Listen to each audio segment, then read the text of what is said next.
Good evening, and welcome to another edition of the AGP Sportscast. I'm Samuel Gillis with your January the 22nd news stories. Thanks for joining us. In football news, the final round of preparations have begun for the next month's 2020 CONCACAF Women's Under-20 Championship.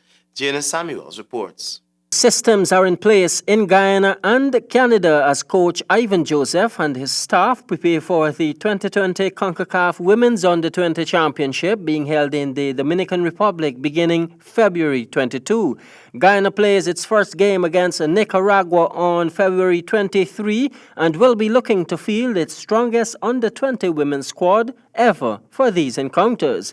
Assistant coach Aquila Castello has been conducting training sessions for the Guyana-based players, while head coach Ivan Joseph will be conducting sessions in Toronto for all of the internationally based players. The competition for the final squad is expected to be very stiff, as noted by coach Ivan, who said, "We have a very talented pool of players which would be making or selection difficult." The final squad and alternates will be selected in early February. Jaden Samuels, HGP Sport. Women continue to push through in various sports disciplines in Guyana. This was once again highlighted when the Diamond United FC held their elections recently. More in this report.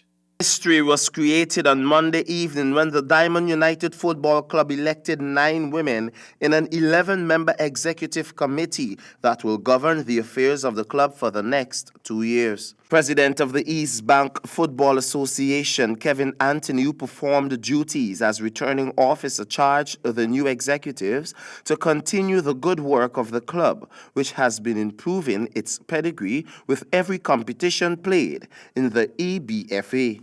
President Angoy was thankful to the club for reposing confidence in him and encouraged colleagues to work as a team to take the club to another level. Some appointees were Marcel Pinder as treasurer, Charlene Costa Cameron as secretary, and Atoya Shepherd as public relations officer. The common notion in Guyana that sports is a man's domain is being turned on its head as more women continue to shine.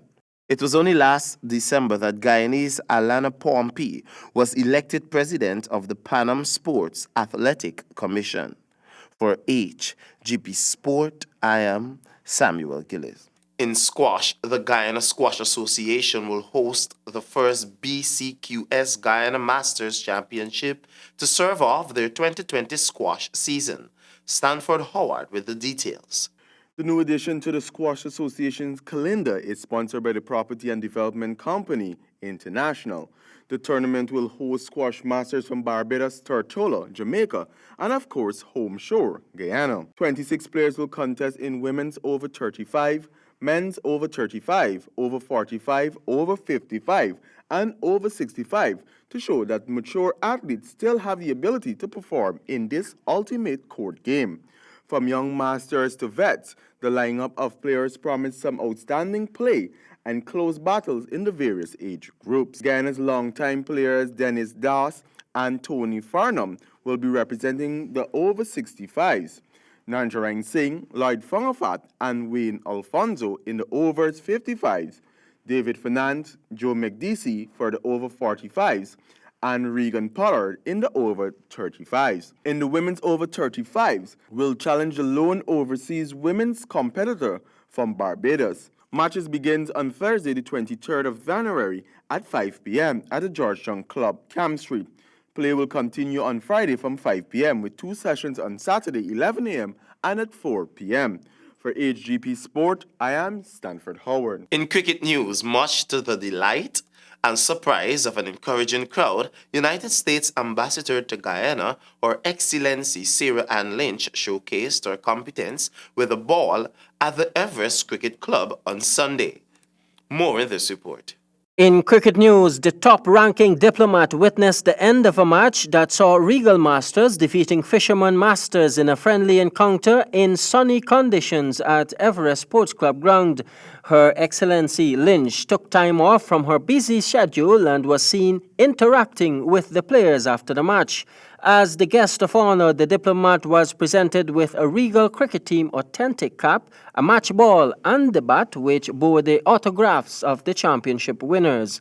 Also present at the presentation, which took place on the Everest outfield, were Lusignan Golf Club President Alim Hussein, Everest Cricket Club President Manzoor Nadir, and Georgetown Softball Cricket League President Ian John.